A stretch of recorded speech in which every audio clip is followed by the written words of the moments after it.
Hello students, physics के इस प्रकाश topic में आज हम आपसे अपवर्तन और परावर्तन के नियम के साथ साथ इनसे रिलेटेड जो इमेज का फॉर्मेशन होता है इनके बारे में डिस्कस करेंगे।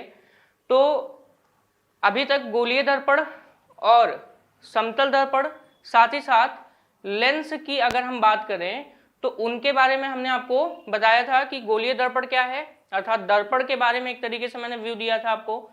साथ ही साथ लेंस यानी कि पारदर्शी माध्यम है जिसके द्वारा क्या होता है, अपवर्तन होता है, ये भी मैंने आपको बताया था। तो दर्पण और लेंस के बारे में इससे पहले हमने आपको पहले लेक्चर में बताया था। पहले लेक्चर में हमने आपको कुछ चीजें बताई थी, उसका रिवीजन थोड़ा सा 5 मिनट के अंदर आप लोग कर लीजिए। सबसे पहले हमने बात किया था प्रकाश क्या है, ठीक है। तो प्रकाश एक तरीके का क्या है, इलेक्ट्रोमैग्नेटिक वेव है, यानी कि विद्युत चुंबकीय तरंगे हैं, ठीक है, जिसको चलने के लिए किसी माध्यम की आवश्यकता नहीं होती है, ठीक है, जिसको चलने के लिए किसी माध्यम की आवश्यकता नहीं होती है। तो ये क्या है, विद्युत चुंबकीय तरंगे हैं, ठीक है। और अगर हम बात करें तो जो प्रकाश है वो फोटोन के रूप में चलता है, अर्थात छोटे छोटे एनर्जी के बंडल्स के रूप में चलता है। तो एनर्जी के बंडल के रूप में चलने का मतलब ये है कि इनकी एनर्जी पैकेट्स में बटी होती है, और ये पैकेट्स जो होते हैं इनकी एनर्जी क्या होती है, फिक्स होती है। और इनकी एनर्जी जो फिक्स है इसका मतलब ये जो एनर्जी है सिर्फ और सिर्फ E equal to h nu के बराबर है, जैसा कि मैं आपको बताया था, ठीक है। E equal to h nu के बराबर इनकी क्या होती है, एनर्जी होती है। ये फोटोन की एनर्जी है, किसकी एनर्जी, फोटोन की। हिंदी में भी आप इसको क्या बोलते हो, फोटोन बोलते हो, ठीक है। तो फोटोन की एनर्जी है। तो यहाँ पर अगर फोटोन के बारे में बात करें तो फोटोन क्या है, एनर्जी का बंडल है। किसका एनर्जी का बंडल है, प्रकाश का, यानी कि लाइट का। अब यहाँ पे प्रकाश कौन, सनलाइट, यानी कि सूर्य का प्रकाश, ठीक है। अच्छा, इसके बाद यहाँ पे कुछ टर्म्स हैं, इन टर्म्स को आप क्लियर करिए। E क्या है, एनर्जी ऑफ फोटोन, यानी कि फोटोन की ऊर्जा। H क्या है, प्लांक्स कांस्टेंट, यानी कि प्लांक का नियतांक। H को क्या कहते हैं, प्लांक का नियतांक कहते हैं, क्लियर। न्यू क्या है, फ्रीक्वेंसी, इसको क्या कहते हैं, फ्रीक्वेंसी, यानी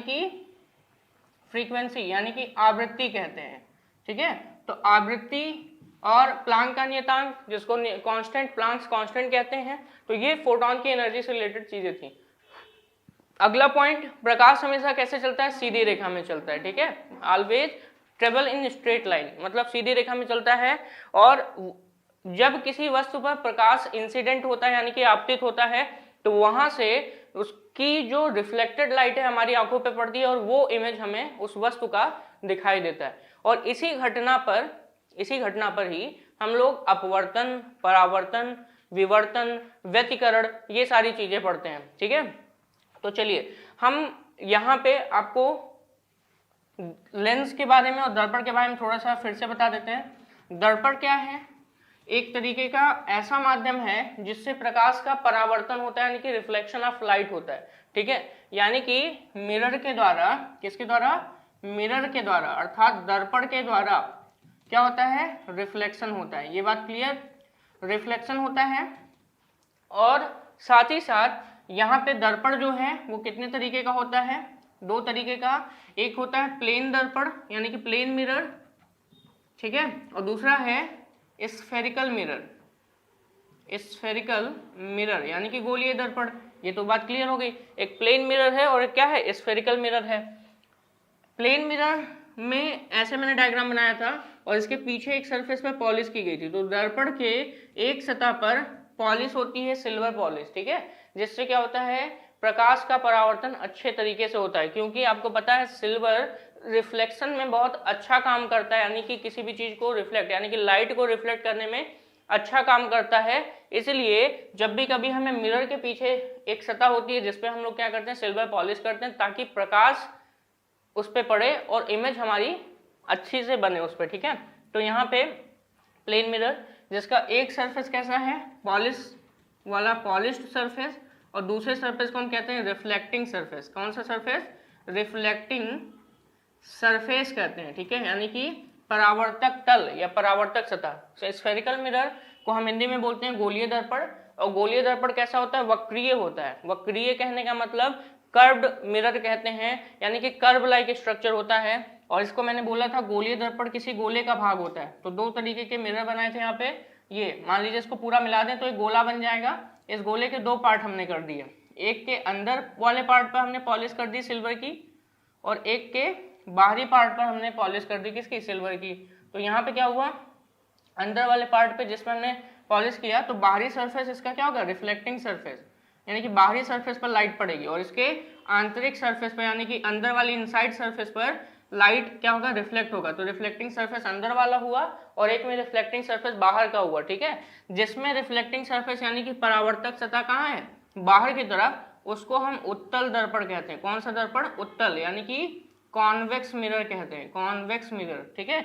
और जिस पे रिफ्लेक्टिंग सरफेस कहाँ है, अंदर की तरफ, उसको हम क्या कहते हैं, उसको हम कहते हैं अवतल दर्पण, अवतल दर्पण, यानी कि इसको हम कहते हैं कॉनकेव मिरर, ठीक है। तो कॉनकेव मिरर तो अवतल दर्पण हो गया, क्लियर। तो यहाँ पे ये चीजें थोड़ा सा आपको ध्यान में रखना है कि स्फेरिकल मिरर मतलब कर्व्ड मिरर बोलते हैं, वक्रीय मिरर बोलते हैं, या वक्रीय या वक्र दर्पण भी कहते हैं इसको। दो तरीके के होते हैं, उत्तल और अवतल, ठीक है। अच्छा, कुछ टर्म्स भी बताए थे हमने मिरर के केस में, कौन कौन से टर्म्स थे वो भी देख लेते हैं। जब भी हमने स्फेरिकल मिरर बताया था तो वहाँ पे कई सारे टर्म्स हमने यूज किए थे कि इसका वक्रता केंद्र कहाँ होगा, इसका फोकस बिंदु कहाँ होगा, इसका ध्रुव कहाँ होगा, साथ ही साथ मुख्य अक्ष कहाँ से जाएगा। तो वो चीजें फिर से एक बार हम लोग देख लेते हैं। सबसे पहले दर्पण, दर्पण की ही बात करेंगे क्योंकि आज का टॉपिक हम दर्पण लेके चलेंगे, यानी कि परावर्तन से रिलेटेड, ठीक है। और दर्पण को आज हम क्या करेंगे, खत्म करेंगे, ठीक है, यानी कि उसकी टॉपिक को हम फिनिश करेंगे। चलिए, तो यहाँ पर सबसे पहले ये मान लीजिए आपके पास एक अवतल दर्पण है, ठीक है। ये क्या है, अवतल दर्पण। और अवतल दर्पण है क्योंकि बाहरी सरफेस पर क्या किया गया, पॉलिश किया गया, और आंतरिक सतह पर यहाँ पे क्या है, रिफ्लेक्टिंग सरफेस। इसका कोई मध्य बिंदु होगा, इस बिंदु को हम P से डिनोट करते हैं, और P को हम बोलते हैं ध्रुव, यानी कि पोल कहते हैं। P को हम क्या कहते हैं, ध्रुव कहते हैं, यानी कि पोल कहते हैं, ठीक है।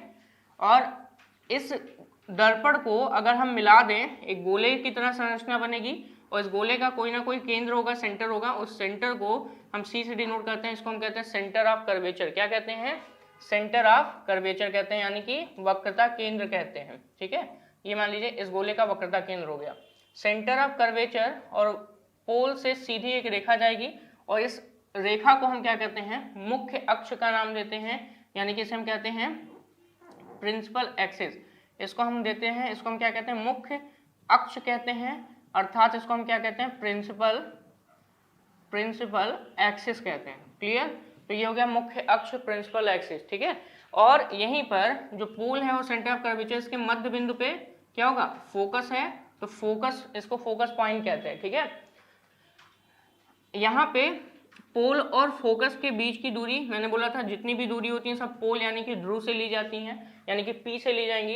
तो पोल और फोकस के बीच की दूरी को स्मॉल f से डिनोट करते हैं, इसको हम कहते हैं फोकस दूरी।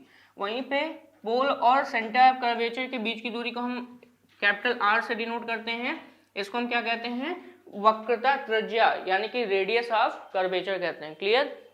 और साथ ही साथ हमने कुछ और भी टर्म्स लिए थे, वो कौन कौन से टर्म्स थे, V बराबर क्या होगा, U बराबर क्या होगा, I बराबर क्या होता है, और वहीं पे O बराबर क्या होता है।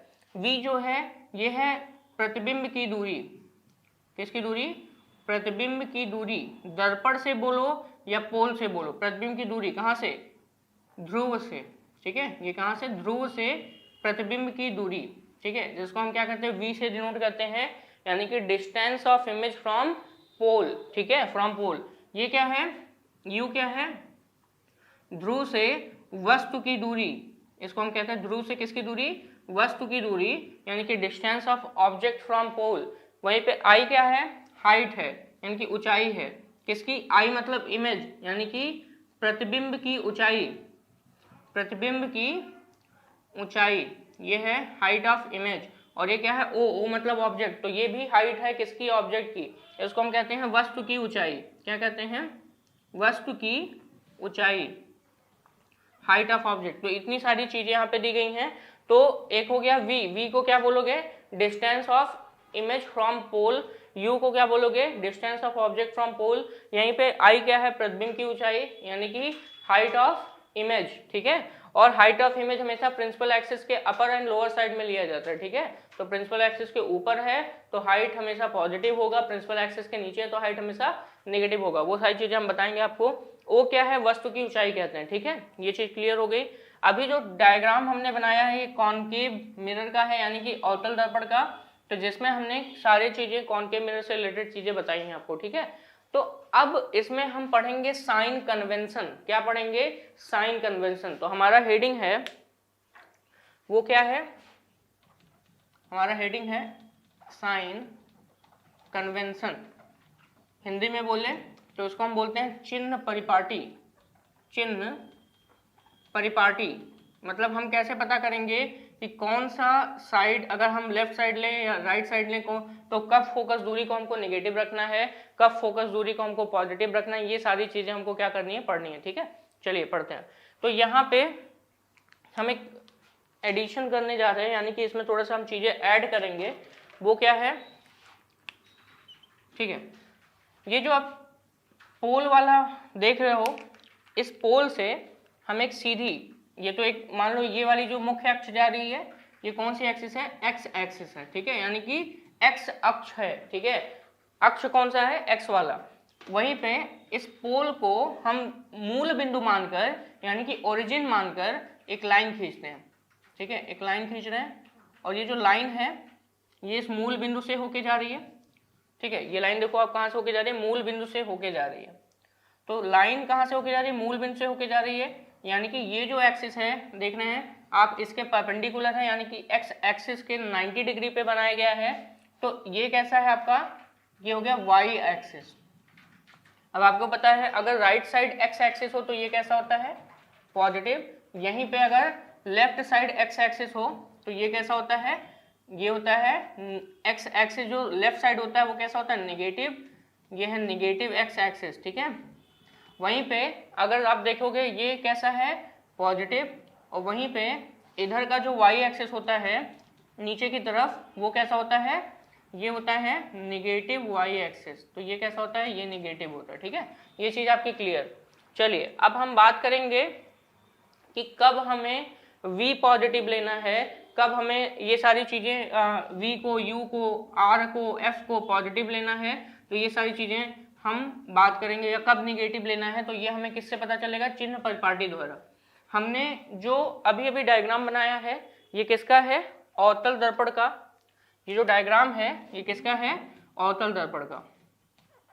ये है अवतल दर्पण, यानी कि इसको हम बोलते हैं कॉनकेव मिरर, कॉनकेव मिरर का, ठीक है। तो ये अवतल दर्पण का डायग्राम है। तो अवतल दर्पण के केस में ये जो चिन्ह परिपाटी हम कैसे लगाएंगे, ये सारी चीजें हम देख लेते हैं। चलिए, अवतल दर्पण के केस में कौन कौन सी चीजें पॉजिटिव और कौन कौन सी चीजें नेगेटिव होंगी, समझिए। पोल के दाएं साइड, यानी कि ध्रुव के हमेशा दाएं साइड जितनी भी दूरियां होंगी सबके सब पॉजिटिव होते हैं। पोल के हमेशा राइट साइड, यानी कि ध्रुव के हमेशा दाहिनी तरफ जितनी भी दूरियां होंगी सबके सब पॉजिटिव होंगी। तो ये देखिए, अगर ये पोल है तो पोल के राइट साइड जितनी भी इमेज बनेंगी, यानी कि इधर दाएं साइड, वो सबके सब क्या होंगे, पॉजिटिव होंगे। जितनी भी दूरी ध्रुव के राइट साइड होगी वो पॉजिटिव होगी। लेफ्ट साइड यानी कि बाएं तरफ जितनी भी दूरियां होंगी वो सबके सब क्या होंगे, नेगेटिव होंगे, ठीक है। तो चलिए, नेगेटिव एक्सिस इसीलिए मैंने लिख दिया, इधर पॉजिटिव एक्सिस लिखा, यानी कि जब भी कभी आप पोल से दाएं साइड जाएंगे तो ऑल डिस्टेंसेज आर पॉजिटिव, मतलब लेफ्ट पोल से दाएं साइड जाने पर जितनी भी दूरियां मिलेंगी वो कैसी होंगी, पॉजिटिव। मतलब मान लीजिए कोई भी दूरी यहाँ से यहाँ तक की देख रहे हैं तो ये पॉजिटिव होगी, कोई भी दूरी यहाँ से पोल तक की देख रहे हैं वो हमेशा क्या होगी, पॉजिटिव। और जितनी भी दूरी होती हैं सब कहाँ से ली जाती हैं, ध्रुव से ली जाती हैं। पोल के अगर आप लेफ्ट साइड जा रहे हैं तो पोल के लेफ्ट साइड जाने पे जितनी भी दूरी होंगी सबके सब निगेटिव। तो ऑल डिस्टेंसेज आर कैसा, निगेटिव होंगे, ठीक है। तो ये पोल के लेफ्ट साइड निगेटिव और पोल के राइट साइड पॉजिटिव। यहीं पर अगर आप पोल से ऊपर की कोई हाइट ले रहे हैं, यानी कि पोल के ऊपर छोड़ो, प्रिंसिपल एक्सिस की बात करें अब हम, तो प्रिंसिपल एक्सिस ये देखो बीच की लाइन है, ये जो सेंटर ऑफ कर्वेचर पोल और फोकल पॉइंट से होके जा रहा है लाइन, ये मुख्य अक्ष है जैसा कि मैंने लिखा भी है। तो इसके ऊपर अगर कोई हाइट है, चाहे इधर हो चाहे इधर हो, वो हमेशा क्या लोगे, ऊपर अगर हाइट है, ठीक है, ऐसे करके, तो ये हाइट आपकी कैसी होगी, पॉजिटिव। तो हाइट यानी कि ऊंचाई कैसी होगी, ऊंचाई अगर प्रिंसिपल एक्सिस के कहाँ है, ऊपर है, मुख्य अक्ष के ऊपर है, तो हाइट जो होगी वो कैसे लेंगे हम लोग, पॉजिटिव, चाहे इमेज की हो चाहे ऑब्जेक्ट की हो, ठीक है। वहीं पर अगर ये ऊंचाई कहाँ हो, नीचे की तरफ, ये ऊंचाई जो इमेज की हाइट है वो नीचे की तरफ हो प्रिंसिपल एक्सिस के, तो ये कैसी लोगे आप, निगेटिव लोगे, ठीक है, क्योंकि आप निगेटिव वाई एक्सिस की डायरेक्शन में जा रहे हो, इसलिए हमने निगेटिव लिख दिया, ठीक है। और ये हाइट इधर जो लोगे, चाहे ऑब्जेक्ट की चाहे इमेज की, अर्थात प्रतिबिंब की या फिर किसकी, प्रतिबिंब की या फिर वस्तु की ऊंचाई, वो कैसी होगी, नेगेटिव होगी। अगर मुख्य अक्ष के नीचे जाओगे तो ऊंचाई कैसी होगी, नेगेटिव होगी। वहीं पर अगर मुख्य अक्ष के ऊपर जाओगे तो जितनी भी ऊंचाइयां होती है सब कैसी होंगी, पॉजिटिव। डिस्टेंस की बात करें, दूरी, तो दूरी हमेशा पोल से ली जाएगी। पोल के राइट साइड अगर आप कोई दूरी लेते हो तो पॉजिटिव, और पोल के लेफ्ट साइड कोई दूरी लेते हो तो नेगेटिव। अब चलिए एक एक करके हम क्या बता देते हैं। ये हमने अवतल दर्पण बताया, तो अवतल दर्पण में हम पहले कुछ दूरियों के बारे में बता दें कि कौन कौन सी दूरी पॉजिटिव होगी, ठीक है। चलिए, ये प्रिंसिपल एक्सिस है, नो डाउट आपको यहाँ से क्लियर हो गया। तो इसको हम रफ कर रहे हैं क्योंकि हमें कुछ चीजें यहीं पे आपको बतानी है। तो प्रिंसिपल एक्सिस फिर से सुन लीजिए कौन है, ये जो लाइन है बीच में यही प्रिंसिपल एक्सिस है। Centre of curvature, focal point और पोल से होकर जो लाइन जाती है यही क्या है, प्रिंसिपल एक्सिस यानी कि मुख्य अक्ष कहलाती है। अवतल दर्पण के केस में कौन कौन सी दूरी पॉजिटिव लेंगे, तो सबसे पहले हम बात करेंगे प्रतिबिंब की। और आपको पता है distance of image from pole, इसको हम v से डिनोट करते हैं।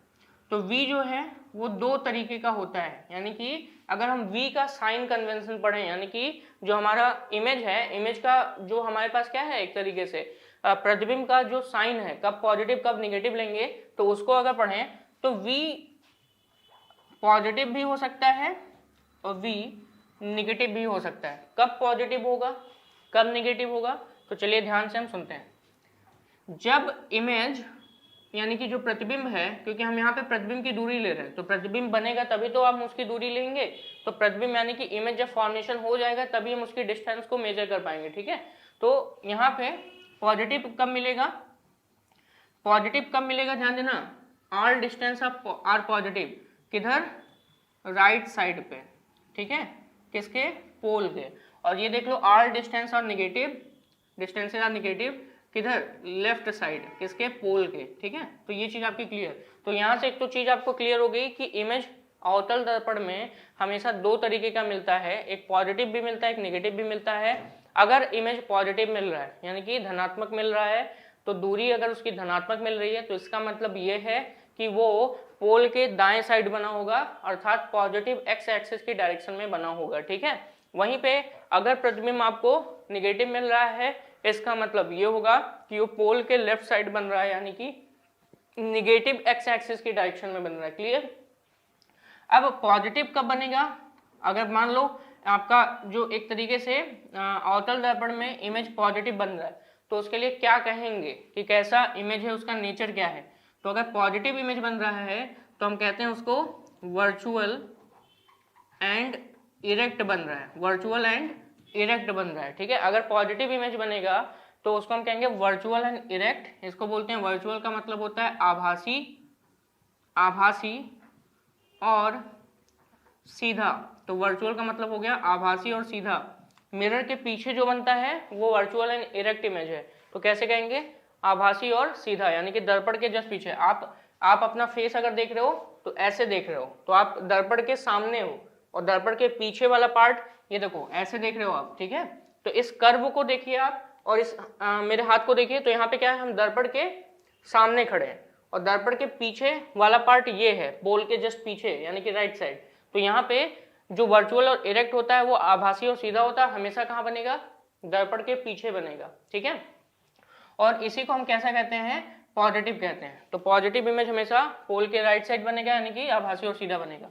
यहीं पे अगर निगेटिव की बात करें तो ये होता है रियल एंड, ये होगा रियल और इन्वर्टेड, ये होगा रियल और इन्वर्टेड। क्लियर? तो रियल और इन्वर्टेड कहने का मतलब ये होगा वास्तविक, और इन्वर्टेड का मतलब होता है उल्टा, वास्तविक और उल्टा। ठीक है, तो ये चीज आपकी क्लियर है यहाँ पे कि जो अवतल दर्पण है उसमें दोनों तरीके के इमेज बनते हैं। एक पॉजिटिव इमेज भी बनता है, यानी कि डिस्टेंस उसकी पॉजिटिव होती है, निगेटिव भी हो सकती है। पॉजिटिव कब होगी? वो जब वो कैसा इमेज बनेगा? दर्पण के पीछे बनेगा, यानी कि पोल के राइट साइड, और पोल के राइट साइड हमेशा दूरी पॉजिटिव लेते हैं, और ऐसे इमेज को हम क्या करते हैं? वर्चुअल एंड इरेक्ट कहते हैं। दर्पण के पीछे यानी कि बिहाइंड द मिरर अगर कोई भी इमेज बनती है तो उसको हम वर्चुअल और इरेक्ट कहते हैं। ये बात क्लियर है, ठीक है। और अगर इन फ्रंट ऑफ मिरर बने, यानी कि दर्पण के सामने बने, अर्थात लेफ्ट साइड, तो जितनी भी दूरियां होंगी वो निगेटिव होंगी, और निगेटिव के साथ साथ उसको हम रियल और इन्वर्टेड यानी कि वास्तविक और उल्टा कहते हैं। ठीक है, तो अवतल दर्पण में दोनों कंडीशन क्या है? पॉसिबल है। अब बात करते हैं यू का। ठीक है, अब बात करेंगे हम लोग यू के बारे में। तो पहला तो हमने बात कर लिया प्रतिबिंब की दूरी के बारे में, अब हम बात करेंगे किसके बारे में? यू के बारे में। यहाँ पे इसको रफ करके यहाँ लिख देते हैं ताकि आपको क्लियर है। All distances are positive, right side की सभी दूरियां क्या होती हैं? पॉजिटिव होती हैं। तो चलिए अब हम बात करेंगे यू के बारे में। ठीक है, तो यहाँ पे देखिए यू का मतलब होता है डिस्टेंस ऑफ ऑब्जेक्ट, अर्थात वस्तु की दूरी। वस्तु की दूरी को पॉजिटिव रखेंगे या नेगेटिव रखेंगे वो आप हमें देख के बताइए। वस्तु, अच्छा मुझे एक बात बताइए, वस्तु हमेशा कैसा होना चाहिए भाई? वस्तु हमेशा उधर से रखना चाहिए जिधर रिफ्लेक्टिंग सरफेस हो, यानी कि जिधर परावर्तक सतह हो। तो परावर्तक सतह यहाँ पे अगर देखें तो किधर है? Left side. तो वस्तु को भी हम इधर ही रखेंगे ना, क्योंकि लाइट आएगी और इस परावर्तक तल पर आपतित होगी, यानी कि इंसिडेंट होगा, तभी तो हमको उसका इमेज बनेगा। अगर हम मान लीजिए इधर रख दिए हैं तो इधर तो पॉलिश सरफेस है, मिरर का रिफ्लेक्टिंग सरफेस है ही नहीं, यानी कि परावर्तक तल है ही नहीं। तो अगर हम ऑब्जेक्ट को दाएं साइड रखें, ठीक है, जैसे ये मिरर रखा है और इसके हम दाएं साइड रखें, तो क्या इमेज पॉसिबल है बनना? नहीं बनेगा। ठीक है, तो इमेज पॉसिबल नहीं है। रीजन क्या है? उसको रिफ्लेक्टिंग सरफेस नहीं मिलेगा, रिफ्लेक्शन होगा नहीं, और रिफ्लेक्शन नहीं होगा तो मिरर का काम ही क्या है? मिरर का काम क्या है? रिफ्लेक्शन कराना, यानी कि परावर्तन। तो परावर्तन हो ही नहीं रहा है, नहीं होगा तो इमेज नहीं बनेगा। तो इसीलिए ऑब्जेक्ट को हमेशा हम पोल के लेफ्ट साइड रखते हैं। और अगर हम ऑब्जेक्ट को पोल के कहाँ रखें? मान लीजिए हमने यहाँ पे रखा, ये हमारा क्या है? ऑब्जेक्ट है। अगर हम ऑब्जेक्ट को पोल के लेफ्ट साइड रखते हैं तो दूरी भी हम पोल से लेंगे और वो किधर जाएगी? लेफ्ट साइड, यानी कि बाईं तरफ। तो दूरी कैसी होगी? जैसे कि मैंने बताया पोल के लेफ्ट साइड में जितनी भी दूरी होती है वो निगेटिव होती है। तो यहाँ पे u को हमेशा हम ऑलवेज निगेटिव लिखते हैं। जब भी कभी आपको वस्तु की दूरी दी हो तो आप मिरर फार्मूला यानी कि दर्पण सूत्र में इसकी वैल्यू हमेशा निगेटिव रखोगे। ठीक है, तो u ऑलवेज कैसा होगा? निगेटिव होगा। तो v आपका कैसा हो गया? पॉजिटिव और निगेटिव दोनों हो गया, u हमेशा निगेटिव है। अब बात करते हैं अगली दूरी की, जिसको हम बोलते हैं वक्रता त्रिज्या। और वक्रता त्रिज्या यानी कि रेडियस ऑफ कर्वेचर। तो रेडियस ऑफ कर्वेचर हमेशा कहाँ से लिया था? पोल और सेंटर ऑफ कर्वेचर के जो बीच की दूरी है उसी को हम बोलते हैं रेडियस ऑफ कर्वेचर। देखिए पोल यहाँ पे है और centre of curvature left side में है, जैसा कि अवतल दर्पण में दिखाया गया। और ऐसे होता भी है कि पोल हमेशा पोल से लेफ्ट साइड में ही सेंटर ऑफ कर्वेचर होगा अवतल दर्पण में। तो ये कैसा होगा? दूरी कैसी होगी? निगेटिव। तो यहाँ पे भी ये कैसा होगा? निगेटिव। तो वक्रता त्रिज्या भी यानी कि रेडियस ऑफ कर्वेचर जो है वो कैसा हो गया? निगेटिव हो गया। यहीं पर अगर रेडियस ऑफ कर्वेचर निगेटिव है तो फोकस दूरी भी तो निगेटिव होगी, क्योंकि रेडियस ऑफ कर्वेचर ये है और फोकस दूरी उसके लेफ्ट साइड में है, तो वो भी क्या होगी? निगेटिव, क्योंकि फोकस दूरी यानी कि फोकल लेंथ ये भी क्या होगा? निगेटिव होगा। ठीक है, ये चीज क्लियर। U कैसा होगा? Always negative. R कैसा होगा? निगेटिव। जब भी कभी अवतल दर्पण आएगा तो वहां पे तुरंत दिमाग में आना चाहिए कि अवतल दर्पण में वक्रता त्रिज्या लेफ्ट साइड में होती है, तो इसीलिए हम निगेटिव रखेंगे। तो जब फार्मूला में हम बताएंगे आगे मिरर फार्मूला, तो उसमें कैसे क्या रखना है वहां पे हम बता देंगे आपको। बट ये ध्यान में रखना है कि ये वैल्यू कैसी है? निगेटिव वैल्यू है। फोकस दूरी कैसी है? निगेटिव है, यानी कि अवतल दर्पण के लिए फोकस दूरी भी निगेटिव है, U भी निगेटिव है। जो r है यानी कि वक्रता त्रिज्या वो भी निगेटिव है, और जो प्रतिबिंब की दूरी है वो पॉजिटिव भी हो सकती है और निगेटिव भी हो सकती है। कब निगेटिव कब पॉजिटिव होगी वो तब पता चलेगा जब हम प्रतिबिंब का बनना आपको बताएंगे। अगर पॉजिटिव इमेज मिल रहा है यानी कि डिस्टेंस हमको पॉजिटिव मिल रहा है तो वो कैसा बनेगा, वर्चुअल और इरेक्ट बनेगा, आभासी व सीधा। अगर वहीं पे निगेटिव मिल रहा है तो वो हमेशा कैसा बनेगा, रियल और इन्वर्टेड यानी कि वास्तविक और उल्टा। क्लियर? चलिए, तो ये चीजें आपकी क्लियर यहाँ से। अब अगला जो टॉपिक है मतलब इसी के अंतर्गत वो है हाइट। अब अभी तक तो हमने डिस्टेंस कवर कराया आपका कि डिस्टेंस कैसे कब कहाँ से लेंगे, अब हाइट की भी बात करनी है कि नहीं, क्योंकि हमने हाइट भी तो दिखाया इसमें। तो हाइट कैसे पता करेंगे उसके लिए आपको ये चीज ध्यान में रखनी है, हाइट हमेशा प्रिंसिपल एक्सिस से ली जाती है यानी कि मुख्य अक्ष से, और मुख्य अक्ष से ऊपर जाओगे तो पॉजिटिव, नीचे जाओगे तो निगेटिव होगा। तो अगर मुख्य अक्ष से कहाँ जाए, हम ऊपर जाएं तो हाइट पॉजिटिव होगी, मुख्य अक्ष से नीचे जाए तो हाइट निगेटिव होगी।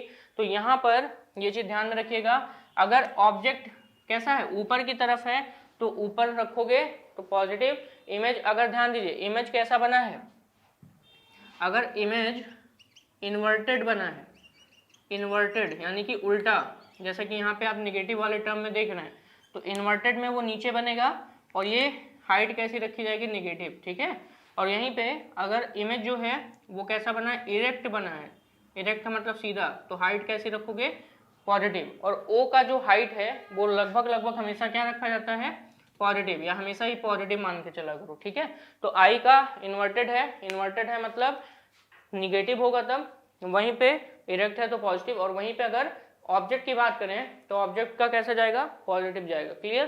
तो ये चीजें आपकी किसके बारे में हुई क्लियर, अवतल दर्पण के बारे में। ऐसे ही आपको उत्तल दर्पण का भी साइन कन्वेंशन जानना जरूरी है। तो उत्तल दर्पण के लिए हमको एक बार फिर से उत्तल दर्पण का डायग्राम बनाना पड़ेगा। तो चलिए डायग्राम देखते हैं, सारी चीजें वही हैं, सिर्फ और सिर्फ उत्तल दर्पण का डायग्राम बना के आपको समझाना है।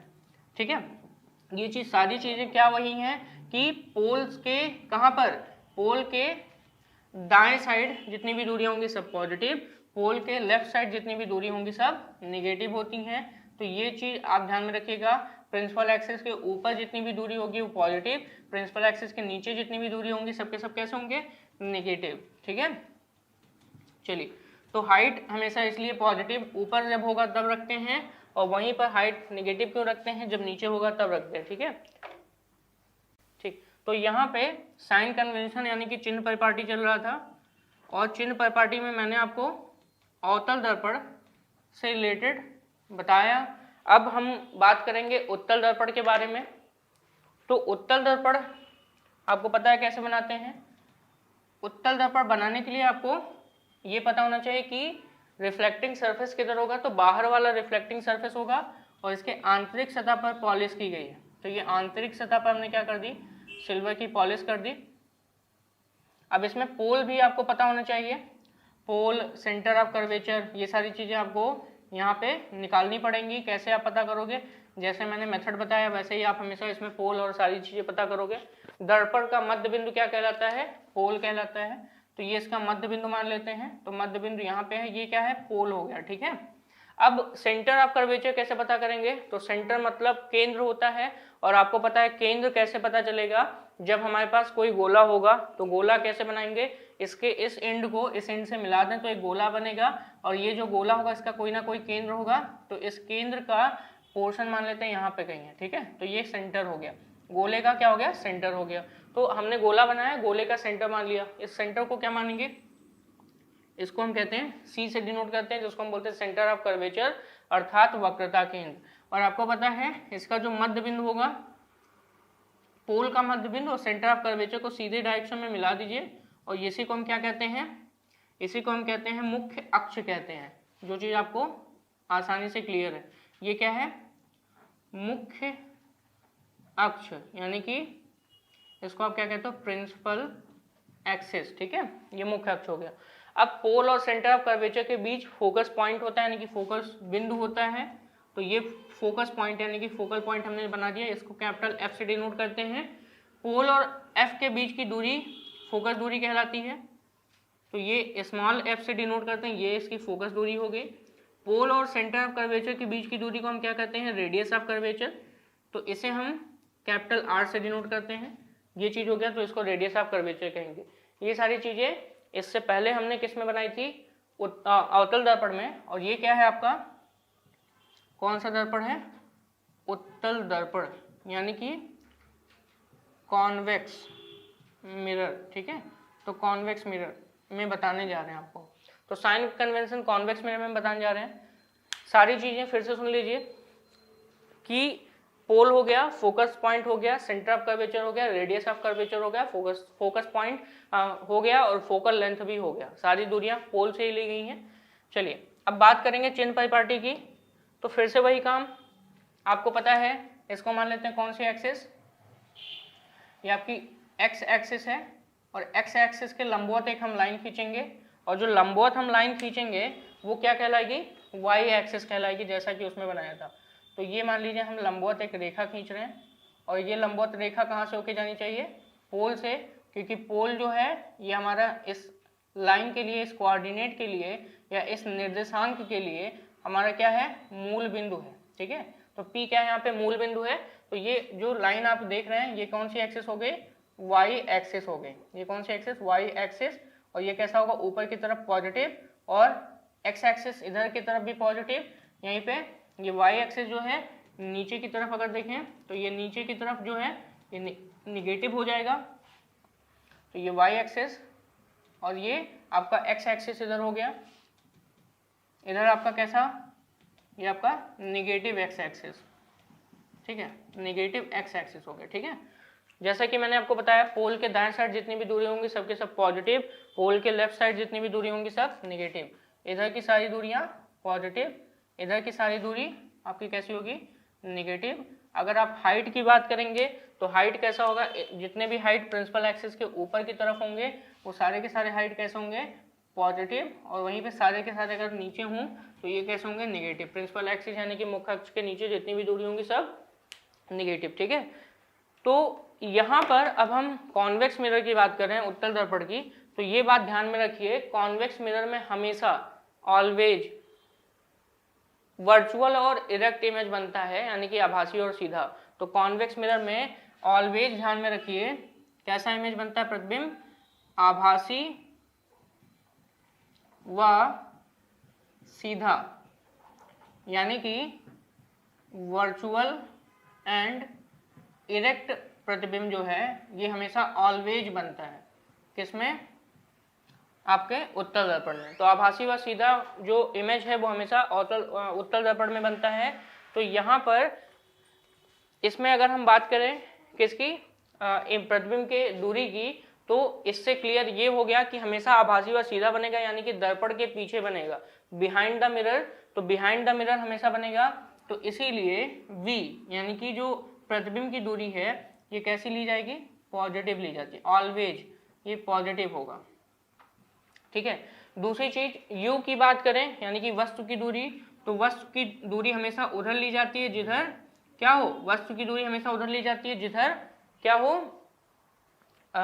जिधर रिफ्लेक्टिंग सरफेस होता है, यानी कि परावर्तक सतह। तो परावर्तक सतह ये वाला है, ठीक है, लेफ्ट साइड। तो लाइट हमेशा इधर से आनी चाहिए और वस्तु को भी हमेशा इधर ही रखना पड़ेगा। तो किधर रखेंगे, लेफ्ट साइड। तो इसीलिए U हमेशा निगेटिव होगा, निगेटिव ऑलवेज, ठीक है। यहीं पे अगर हम वक्रता त्रिज्या की बात करें तो आप देखेंगे पोल के राइट साइड है वक्रता त्रिज्या। तो पोल के राइट साइड जितनी भी दूरी होती है पॉजिटिव, तो वक्रता त्रिज्या क्या होगा, पॉजिटिव। यहीं पे फोकस दूरी कैसी होगी, पॉजिटिव, क्योंकि फोकस दूरी भी आपके पोल के राइट साइड में है, ठीक है, यानी कि ध्रुव के दाहिनी साइड में। तो ये चीज क्लियर हो गई। यहाँ पर आपको उत्तल दर्पण से रिलेटेड चीजें यहाँ पे सही हो गई, क्लियर हो गया। फिर से मैं बता दूं, अवतल दर्पण में आभासी व सीधा प्रतिबिंब भी बनता है और साथ ही साथ वास्तविक व उल्टा प्रतिबिंब भी बनता है। लेकिन यहीं पे अगर उत्तल दर्पण की बात करें तो उसमें सिर्फ और सिर्फ आभासी व सीधा प्रतिबिंब बनता है, यानी कि वर्चुअल एंड इरेक्ट इमेज बनता है, ठीक है। तो ये आपके साइन कन्वेंशन हो गए। यहीं पे इमेज की हाइट की बात करें तो आई को हम यहाँ पे, क्योंकि हमेशा सीधा बन रहा है तो आई भी हमेशा पॉजिटिव रखेंगे, ओ तो हमेशा पॉजिटिव रखते ही हैं, ठीक है। तो आई भी हमेशा पॉजिटिव, ओ को भी हमेशा पॉजिटिव रखेंगे। इन चीज़ों को आप एक जगह नोट कर लीजिए, क्योंकि नोट करेंगे तभी आपको ये चीज़ें क्या होंगी, हमेशा माइंड में रहेंगी, और जब आप इसके क्वेश्चन सॉल्व करेंगे या कभी भी ऑब्जेक्टिव क्वेश्चंस में ऐसे पूछ लिया गया कि बताइए अवतल दर्पण की फोकस दूरी और उत्तल दर्पण की फोकस दूरी में कौन पॉजिटिव है कौन निगेटिव है रिस्पेक्टिवली, यानी कि क्रमशः बताइए, तो उसमें आप ऑप्शन में आसानी से कर पाएंगे, क्योंकि अवतल दर्पण में निगेटिव होता है, उत्तल दर्पण में पॉजिटिव होता है, जो कि यहाँ पे सामने लिखा है। ठीक है, तो ये थोड़ा सा डिफरेंस आप अपने माइंड में रखिए, आसानी से समझिए, क्लियर हो जाएगा। ठीक है, तो उत्तल दर्पण और अवतल दर्पण का साइन कन्वेंशन आपने पढ़ लिया। अब हम बात करेंगे इमेज फॉर्मेशन की। किसकी बात करेंगे? इमेज फॉर्मेशन की। तो चलिए हम इमेज फॉर्मेशन की बात करते हैं। प्रतिबिंब का बनना, प्रतिबिंब कैसे बनेगा ये हम सबसे पहले देखेंगे। अवतल दर्पण में प्रतिबिंब का बनना, तो प्रतिबिंब बनने के लिए क्या क्या चीजें चाहिए, कैसे प्रतिबिंब बनेगा, तो उसके लिए भी कुछ रूल है। तो प्रतिबिंब बनने का रूल हम आपको अवतल दर्पण से समझा देते हैं, और वही रूल आपका उत्तल दर्पण में भी चलेगा, और उसी हिसाब से उत्तल दर्पण यानी कि कॉन्वेक्स मिरर में भी आप प्रतिबिंब यानी कि इमेज का फॉर्मेशन कर पाएंगे। ठीक है, तो अब है जो हेडिंग है हमारा वो है प्रतिबिंब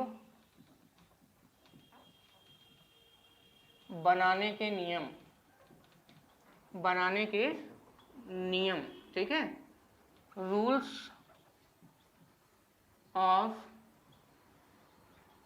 image formation, rules of image formation, प्रतिबिंब बनाने के नियम।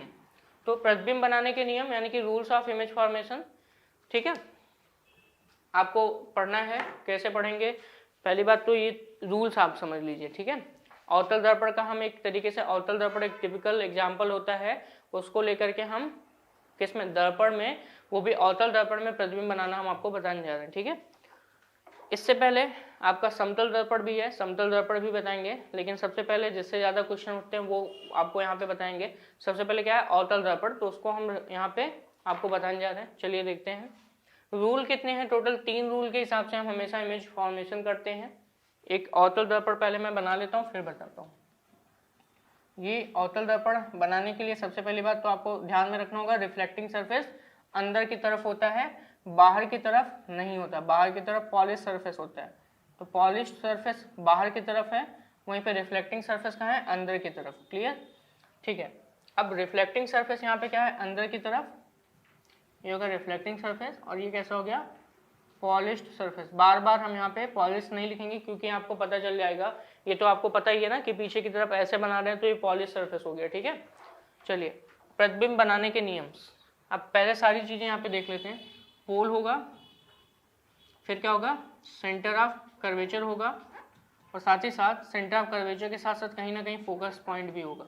ये फोकस पॉइंट है, तीनों को मिलाने पर एक सीधी रेखा, ये इसकी क्या कहलाएगी, प्रिंसिपल एक्सिस कहलाएगी, यानी कि मुख्य अक्ष कहलाएगा। ये तो चीज क्लियर। तो मुख्य अक्ष है आपका, पोल है यानी कि ध्रुव है, फोकस बिंदु है यानी कि फोकस पॉइंट, और साथ ही साथ वक्रता केंद्र यानी कि सेंटर ऑफ कर्वेचर। सारी चीजें अवतल दर्पण के हिसाब से दी गई हैं। ये अवतल दर्पण हो गया। ठीक है, यानी कि कौन सा mirror, concave mirror, concave mirror. ठीक है, चलिए rule number 1, rule number 1, rule number 1 क्या है, मुख्य अक्ष के समांतर, मुख्य अक्ष के समांतर आने वाली प्रकाश की किरण, आने वाली प्रकाश की किरण दर्पण से परावर्तन, क्योंकि दर्पण से परावर्तन होगा, के पश्चात, ठीक है, मुख्य फोकस या फोकस से होकर जाती हैं, मुख्य फोकस से होकर जाती हैं, फोकस से होकर जाती हैं। ठीक है, अब सुनिए, मुख्य अक्ष के समांतर आने वाली प्रकाश की किरण दर्पण से परावर्तन के पश्चात मुख्य फोकस से होकर जाती हैं। मतलब, ठीक है, इसमें क्या है, the light coming parallel to principal axis after reflection goes from the, कहां से आती है, goes from the focus point, यानी कि मुख्य अक्ष के समांतर आने वाली प्रकाश की किरण हमेशा कहां से होकर जाएगी, फोकस बिंदु से होकर जाएगी। तो चलिए यहाँ पे देख लेते हैं, प्रिंसिपल एक्सिस के पैरेलल हमको लाइनें बनानी है। तो चलिए हम प्रिंसिपल एक्सिस के पैरेलल यहाँ पे लाइन बनाते हैं। ये मान लीजिए प्रिंसिपल एक्सिस के पैरेलल हो गया, ये भी प्रिंसिपल एक्सिस के पैरेलल मुख्य अक्ष के समांतर। देखिए मुख्य अक्ष ये है और समांतर होने का मतलब दोनों के बीच डिस्टेंस बराबर रखिए, यानी कि इनके बीच एंगल कितना होना चाहिए, 0 होना चाहिए। तो देखिए दो हमने लाइनें खींची और ये जो लाइन हमने ऐसे दिखाई है एरो बना के, इसका मतलब ये रिफ्लेक्टिंग सरफेस यानी कि परावर्तक सतह की तरफ आ रही हैं। और इन्हीं सरफेस को हम क्या कहते हैं, इन किरणों को हम क्या कहते हैं, इन प्रकाश की किरणों को यानी कि लाइट रे को हम क्या कहते हैं, इंसिडेंट रे। तो यानी कि इसको हम कहते हैं आपतित किरण। अभी हमने आपतित किरण बनाया, जैसे कि हमने आपको बताया है कि परावर्तन में आपतित किरण, परावर्तित किरण, आपतन बिंदु और अभिलंब, ये 4 चीजें होना जरूरी है। यानी कि incident ray, reflected ray, point of incidence और साथ ही साथ नॉर्मल, ये 4 चीजें होनी जरूरी है। तो अभी हम यहाँ पे सिर्फ और सिर्फ आपको किरण के माध्यम से समझा रहे हैं, यानी कि जो आपके लाइट रे हैं। तो पहला इंसिडेंट रे, ये देखिए प्रिंसिपल एक्सिस के समांतर आने वाली प्रकाश की किरण, ठीक है, जैसा लिखा है मुख्य अक्ष के समांतर आने वाली प्रकाश की किरण दर्पण से परावर्तन के पश्चात कहाँ से होके जाती है, मुख्य फोकस से। यानी कि मुख्य फोकस ना बोल के अगर हम फोकस भी बोल दें तो दर्पण में एक ही फोकस होता है, लेंस में आपके 2 फोकस होते हैं, क्योंकि लेंस में 2 अपवर्तक तल होते हैं यानी कि रिफ्रैक्टिंग सरफेस होते हैं, इसलिए दोनों का अपना अलग अलग फोकस बिंदु होता है। तो वहां पे मुख्य फोकस की बात कर सकते हैं, लेकिन यहाँ पे क्या है, एक ही फोकस है, तो मुख्य फोकस बोलिए या फोकस बोल दीजिए, वो भी बात सही है, ठीक है। तो प्रिंसिपल एक्सिस के समांतर आने वाले प्रकाश की किरण वो हमेशा कहाँ से होके जाएगी, फोकस से होके जाएगी। तो ये मैंने यहाँ से रिफ्लेक्ट होगा, तो रिफ्लेक्ट होगा तो फोकस से ले जाना है, तो यानी कि ये ऐसे होके जाएगी, ठीक है। ये कहाँ से होके गई, अगर हम देखें तो ये फोकस से होके जा रही है, ठीक है। कितनी भी लाइनें आप प्रकाश समांतर लेके आओ, वो कहाँ से होके जाएगी, फोकस से। ये भी कहाँ से होके जाएगी, फोकस से होके जाएगी, ठीक है। जितनी भी लाइन आप लेके जाओगे, ये भी देखिए मुख्य अक्ष के समांतर अगर हम ऐसी भी लाइन लेके जाएं तो वो भी वापस ऐसे ही जाएगी, कैसे, फोकस से होके जाएगी। तो जितनी भी प्रकाश हैं यानी कि किरणें हैं वो हमेशा मुख्य अक्ष के अगर समांतर जा रही हैं तो कहाँ से होके जाएंगी, फोकस से। ये भी फोकस से होके जाएगी। अगला भी यहाँ पे अगर देखें तो ये भी कहाँ से होके जाएगा, फोकस से होके जाएगा, ठीक है। तो यानी कि मुख्य अक्ष के समांतर जितनी भी प्रकाश की किरणें हैं वो फोकस से होके जाएंगी। ये बात आपका पहला रूल कहता है। और हमेशा याद रखिए मैं 3 रूल बताऊंगा, जिनमें से 2 रूल मिला करके आपको इमेज का फॉर्मेशन करना है, यानी कि प्रतिबिंब का निर्माण करना। तो एक पहला रूल ये क्लियर हो गया आपका। दूसरा रूल क्या कहता है, दूसरा रूल ये है कि जब प्रकाश की किरण, जब प्रकाश की किरण फोकस बिंदु से होकर, कहां से होकर, फोकस बिंदु से होकर दर्पण से टकराती है। कौन से दर्पण की बात कर रहे हैं, गोलीय दर्पण, टकराती है। जब प्रकाश की किरण फोकस बिंदु से होकर दर्पण से टकराती है तब दर्पण के या दर्पण से परावर्तन के पश्चात, दर्पण से परावर्तन के पश्चात, ठीक है, मुख्य अक्ष के समांतर हो जाती है, मुख्य अक्ष के समांतर हो जाती है। ये ध्यान में रखिएगा, ये दूसरा रूल है, ठीक है। तो पहला रूल क्या था, अगर समांतर जाएगी तो मुख्य फोकस से होके जाएगी, लेकिन अगर यही चीज आपको ऐसे बता दिया जाए कि फोकस से होके लाइट जा रही है तो फिर से वापस कैसे जाएगी, यहाँ पे कैसे जाएगी, मुख्य अक्ष के समांतर होके जाएगी। तो चलिए इसको समझने की कोशिश करते हैं। ये मैं यहाँ पे जो लाइनें ड्रा की हैं उनको हम क्या कर देते हैं, रफ कर देते हैं ताकि समझने में आसानी होगी। ये आप समझ गए हैं कि मुख्य अक्ष के समांतर वाला कहाँ से होके जाएगा, फोकस से होके जाएगा। तो यहीं पे मैं आपको ये चीज़ें फिर से क्लियर करता हूँ। ये ध्यान से देखिए, ये मान लीजिए ये प्रिंसिपल एक्सिस है, यहीं पे कहीं सेंटर ऑफ कर्वेचर था और ये फोकस पॉइंट है, ठीक है। तो ये पोल हो गया, ठीक है। ये सारी चीज़ें आपकी क्लियर। अब पहला जो था वो पहला मैं कैसे बता दूँ, पहला देखिए, पहला मैं फिर से बता देता हूँ कि मुख्य अक्ष के एक ही लाइन बना के बताऊँगा एक ही बार में। तो मुख्य अक्ष के समांतर आ रहा है तो कहाँ से होके जा रहा है, ये होके जा रहा है, वो भी कहाँ से, फोकस से होके जा रहा है, ठीक है। तो मुख्य अक्ष के समांतर आ रहा है, वो कहाँ से होके जा रहा है, फोकस से। ये पहला हो गया, ठीक। और यहीं पे दूसरे की बात करें तो दूसरा क्या कह रहा है, अगर कोई भी लाइट फोकस से होके जा रही है, अगर कोई भी लाइट कहाँ से होके जा रही है, फोकस से, तो फोकस से ये देखो लाइट आपकी जा रही है, और जैसे ही ये परावर्तक तल पे टकराएगा तो फोकस से होकर जाने वाली लाइट अगर कहाँ से टकरा रही है, परावर्तक तल से टकरा रही है, तो मुख्य अक्ष के समांतर हो जाएगा। यानी कि देखिए ये फिर से वापस गया, तो लाइट फोकस पॉइंट से होके गई। ये दूसरा सिचुएशन है कि लाइट कहाँ से होके गई, फोकस पॉइंट से होके गई, दर्पण यानी कि अवतल दर्पण से यानी कि मिरर से टकराया, और फिर मुख्य अक्ष के कैसे हो गया, समांतर हो गया। तो ये दूसरा है, ठीक है। तीसरा क्या है, तीसरा यहाँ पे रूल, तीसरा रूल क्या कहता है, वक्रता केंद्र यानी कि सेंटर ऑफ कर्वेचर से होकर जाने वाली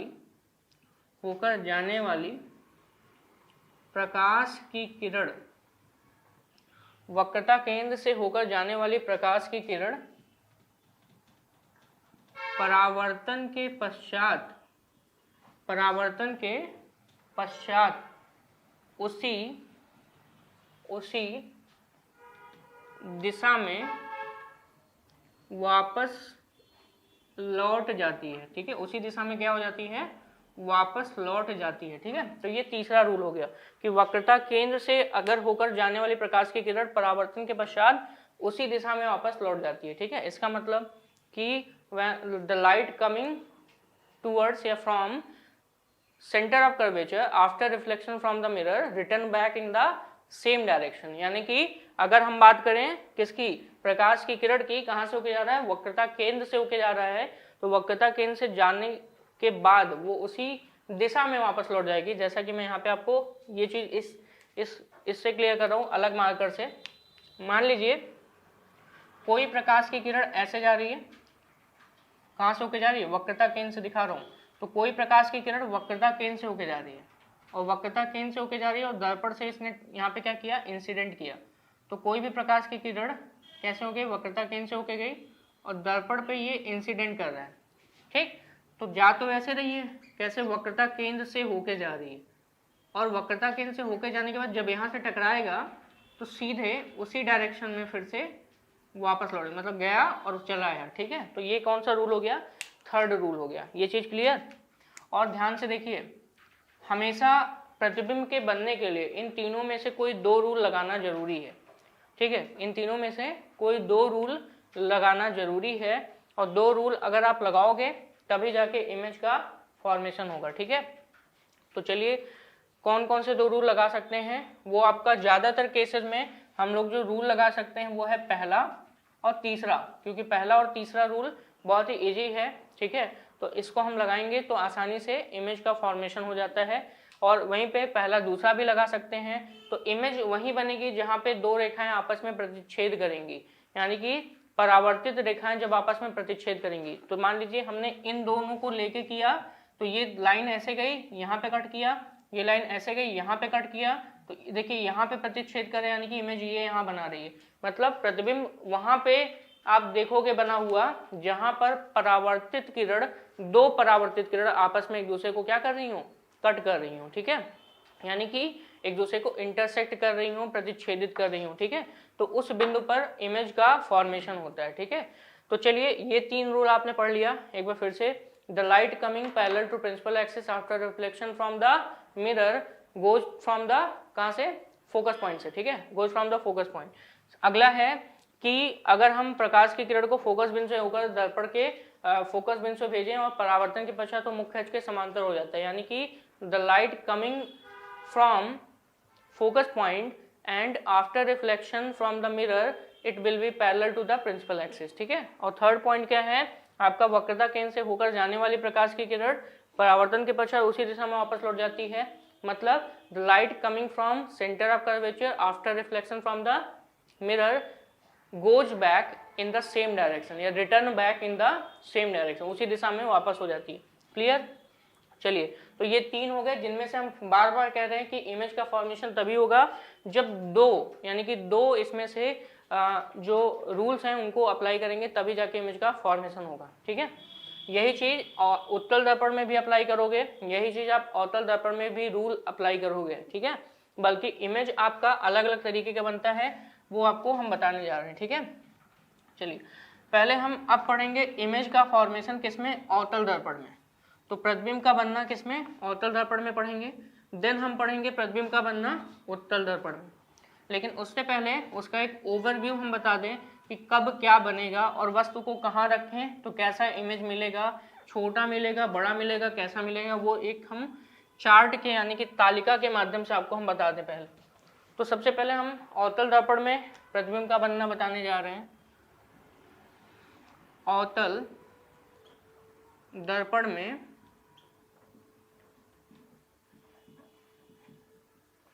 किसका बनना, प्रतिबिंब का बनना। इमेज फॉर्मेशन इन कॉनकेव मिरर। ठीक है, इमेज फॉर्मेशन इन कॉनकेव मिरर। ठीक है, तो चलिए अवतल दर्पण में प्रतिबिंब का बनना, इमेज फॉर्मेशन इन कॉनकेव मिरर। ठीक है, सबसे पहले यहाँ पर अवतल दर्पण का एक डायग्राम साइड में, ताकि चीज़ें आपकी क्लियर रहें। तो ये एक अवतल दर्पण, बार बार अवतल दर्पण बना रहा हूँ, आपको याद भी हो गया होगा कि अवतल दर्पण बनाते कैसे हैं। अवतल दर्पण में अंदर वाली सतह जो होती है वो रिफ्लेक्टिंग सरफेस होती है। तो अंदर वाली जो सतह है वो कैसी है, रिफ्लेक्टिंग सरफेस है, यानी कि परावर्तक तल है। ठीक है, और ये क्या है, इसका मध्य बिंदु, उसको हम क्या कहेंगे, पोल कहते हैं। यहीं पे ये इसका मान लीजिए सेंटर ऑफ कर्वेचर है, क्योंकि centre of curvature left side में होता है। फोकस पॉइंट भी यहीं पे है, इन लाइनों को मिला दीजिए। तो ये क्या हो गया, ये एक तरीके से अगर देखें तो प्रिंसिपल एक्सिस यानी कि मुख्य अक्ष हो गया। ठीक है, और यहाँ पे ये फोकस पॉइंट, तो centre of curvature, focus point, pole, ये चीज़ें इतनी यहाँ पे गिवन है। अब यहाँ पे जो हम टेबल बनाने जा रहे हैं यानी कि जो तालिका बनाएंगे, उस टेबल यानी कि सारणी के माध्यम से आपको बताएंगे कि कब कहाँ पे इमेज का फॉर्मेशन होगा और कैसे होगा। ठीक है,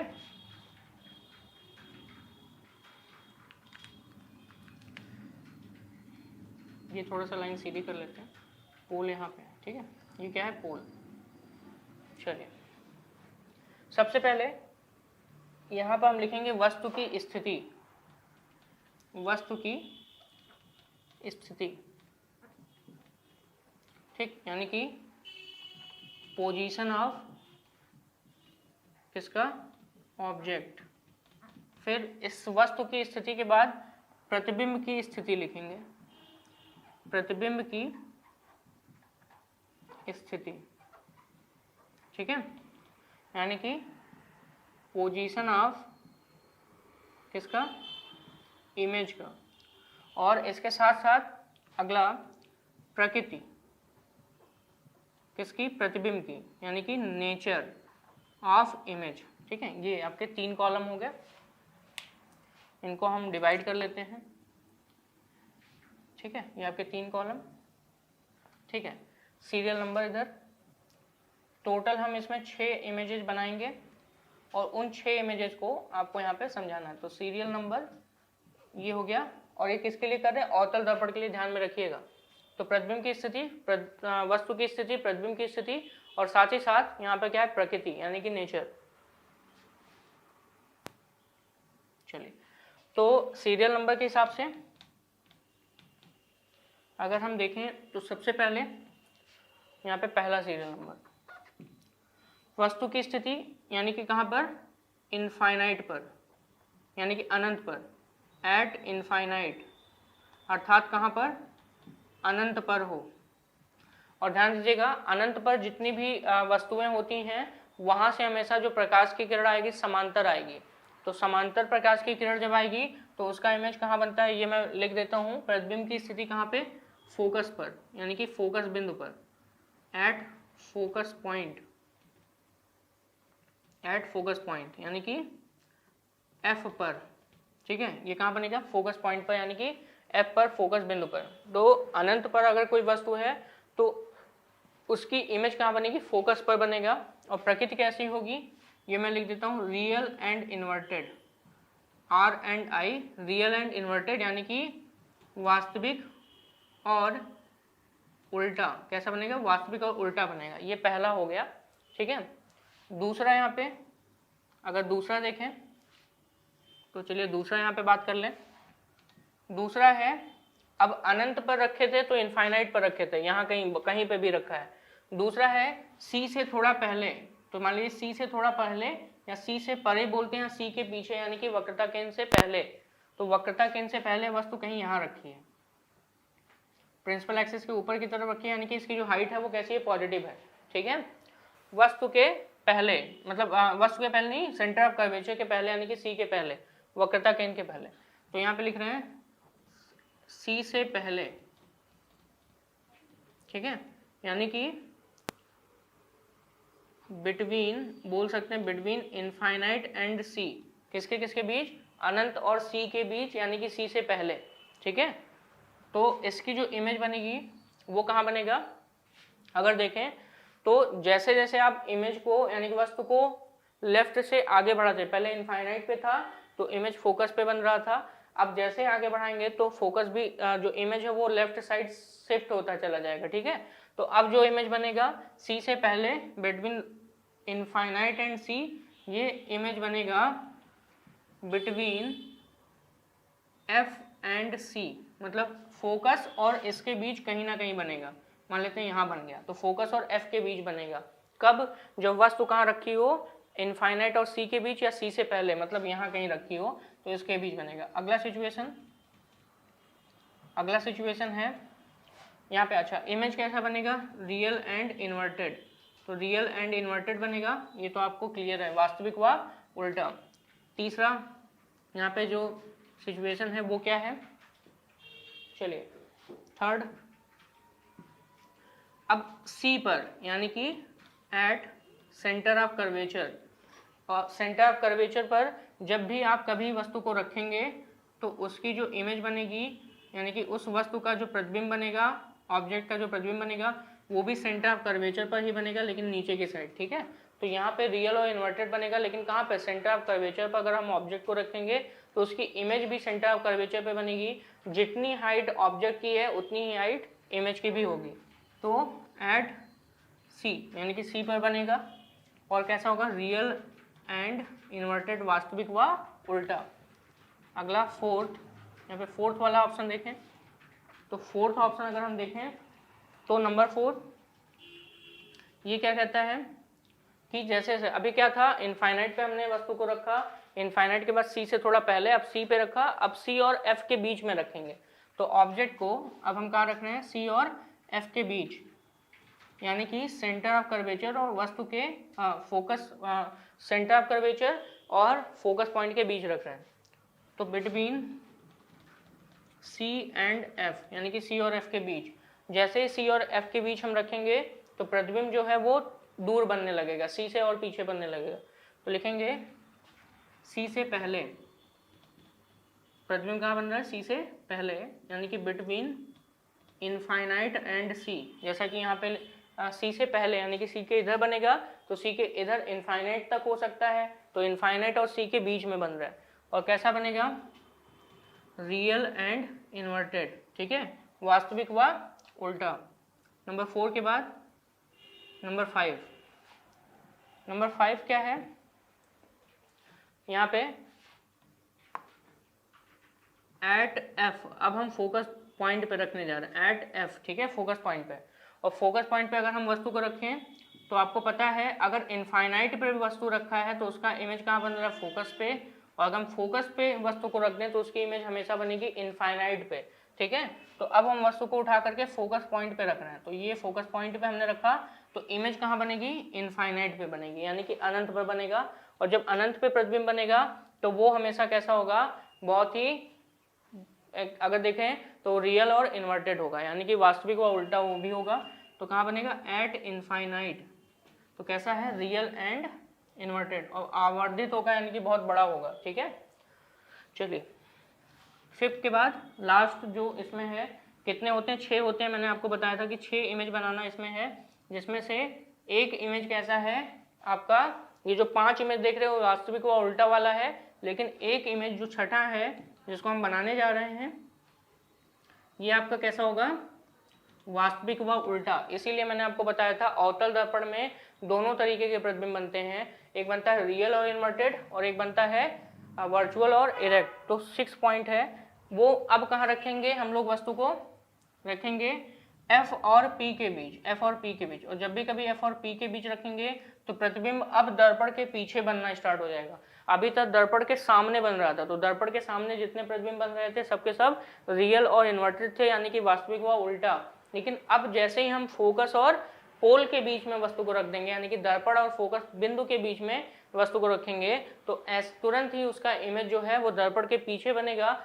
और दर्पण के पीछे यानी कि बिहाइंड द मिरर बनने वाले इमेज को हम क्या कहते हैं, वर्चुअल और इरेक्ट, यानी कि इसको हम कहते हैं आभासी व सीधा।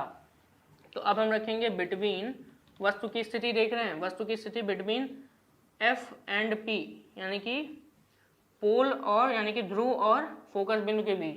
तो ये बनेगा कहाँ पे, बिहाइंड द मिरर। अब यहाँ पे कोई पीछे तो कोई पॉइंट है नहीं, इसलिए हमने लिखा बिहाइंड द मिरर, यानी कि दर्पण के